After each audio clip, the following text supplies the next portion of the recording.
Hey, book besties. Last night I had an amazingly successful preview night.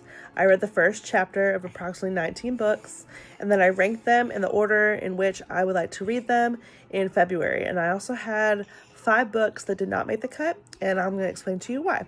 So, starting out with what I do want to read this month, I have a comfort read, Pestilence. I've read it before, but I want to kind of keep this one in the wings since I enjoyed it so much. So if I find myself in a slump, or like today I'm not really feeling the best and just want something to read that it doesn't matter if I get through 20 pages and don't remember a thing, Pestilence will be that for me. In book club, I'm reading Onyx Storm. I'm already about 4 chapters into it, and I'm loving it. This has been a favorite series of mine. And if you want to see my thoughts in this, join Fable and look for Reading with Rhea's book club, and you'll have a blast. There's like 200 plus of us there, and our comments are unhinged sometimes, but if you need to talk about it, that's a perfect place, and there'll be no spoilers. Next is the last of the Caraval series. I absolutely loved Caraval and Legendary. So far, I think Legendary is my favorite, but I hope to finish this series in February. I don't know if I'm going to be happy or sad when it's over, so more than likely this will be a series that I reread. And then look at this gorgeous holiday novella. So it's called Spectacular. This is my library's copy, but I'm going to have to get a copy for myself because look at these gorgeous pages. You're probably going to see me posting a lot of that book once I start reading it. Then I have Eat, Pray, Love. I have wanted to read this before. I even attempted, but I was in my early 20s, and I just think maybe I wasn't in a good place to read it. I'll be 34 this year, so I'm going to give it a try again, and I'm a huge Julia Roberts fan, so whenever I'm done reading this, I'm going to watch it. Here is a book that, once again, I'm going completely blind into. So this is called The Measure. I just thought it was another romance, maybe like a loss, grief kind of romance. But within the first chapter, now it's giving more like sci-fi vibes. And I really like that. So I'm probably going to read this near the beginning of the month. Then I have a blind date with a book that I got it a while ago, and I don't know why I put it off so long. I absolutely love cowboy romances, and within the first chapter of this, like, I'm hooked, and I just want to know what happens now. Then I guess I need a good cry this month. I'm gonna read 5 Feet Apart. I've intentionally not watched the movie because I wanted to read the book first. I was a little worried it was going to be a little too YA since she's a senior in high school, but I'm not getting that from the first chapter, so I think I'll be all right. And then, of course, look how gorgeous this is. Then, I'm a huge Anna Wong fan. Last month, I read The Striker, and I have read King of Wrath before, so I am going to try to get caught up in the King of Sin series because King of Envy comes out very, very soon, and I want to be able to dive right into it as soon as I get my copy from the library. Again, like I said, I'm an Anna Wong fan. I have made it my mission to read her backlog. So her very first series ever was the If Love series. So they're 4 interconnected standalones. It follows a group of friends. So the first 2 books are about 2 of the friends. Then the 3rd book is the next girlfriend, and then this is the last 2 friends in the group.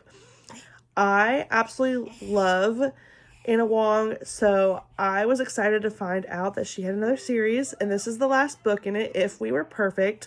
Look at those beautiful sprayed edges. And then, so this will complete that series. I'm hoping to get caught up in the Kings of Sin series, and then The Defender, which is part of the Striker world, will be coming out soon too. But what I absolutely love about Anna Wong books is that all of her books, even including this first series, I've seen a couple Easter eggs now that I've read these that are in throughout the other books. But the King of Sin series and the Twisted Love series and the Defender series, I think that's what that series is called, or the Striker and the Defender. I think they're the Gods of Sport or something. I feel bad that I don't know the name of that series. they're all interconnected. They all know each other. I absolutely love that. And I can't wait for the rest of the King of Sin series to come out. Then I have Travis. He is one of the characters in Archer. He's kind of the antagonist to Archer, but I think this is his comeback story, and I'm very excited to see how it plays out.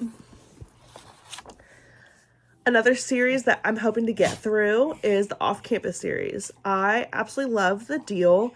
My sister and I buddy read it, and we read it within a week. I don't know why I put it off so long to read the next book. So that's the goal, is The Mistake, and to continue with the Off-Campus series, and hopefully I can get to the Campus Diary series. So that's what I hope to read in February. Here are the books that didn't make the cut. So I had borrowed Butcher and Blackbird from the library along with Lark and Leather and Scythe and Sparrow in hopes that I could maybe read those this month. But I read the trigger warnings page, and I'm not like huge trip ups on triggers, but I read eye sockets and I was like, and I'm out. So maybe I'll try again later, but for now, that's just not something I'm really interested in getting into. So those have all been returned. So if you live in the same area as me and those became available to you last night, that is why. Then I had a book called Cinders and Ash. I got it in one of my Stuff the Kindle days.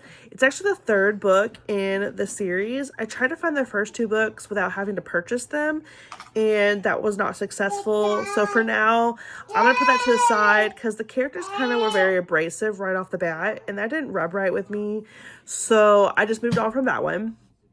And another one I got from Stuff a Kindle Day a while ago was Close to My Heart. By page 2, I felt like I was reading the end of the book.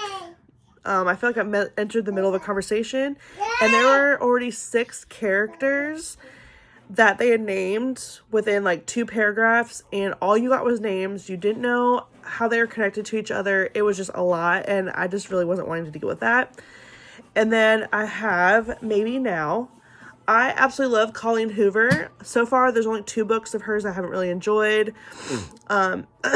But I plan to continue to read all her books. I loved Maybe Someday, but I don't know if I just waited too long to read this one or if it's just more YA than I remember it being. So I'm going to pause this one for now. I'm going to recheck out Maybe Someday, reread it, and then try this one again and see if I'm still feeling the same way or if I will in fact be ready to read it then. And then the last one is The Wish by Nicholas Sparks. I absolutely love his books.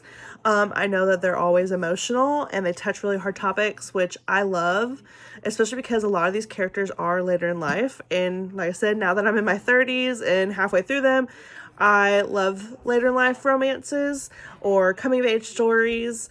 The only problem with this one is the first chapter was 35 pages long. And I struggle with that. That's not something I don't know. I have short attention span. I need to see new chapters every so often, a lot sooner than 35 pages. Also, this book compared to like other books, it's like skinny. And like the writing is really close together. So I'm actually going to try to find another format of this book to see if it's a little bit more user-friendly for me personally. And I'm going to give it another try. Let me know if any of these books are on your TBR. If you read them before, share your thoughts below, and happy reading in February.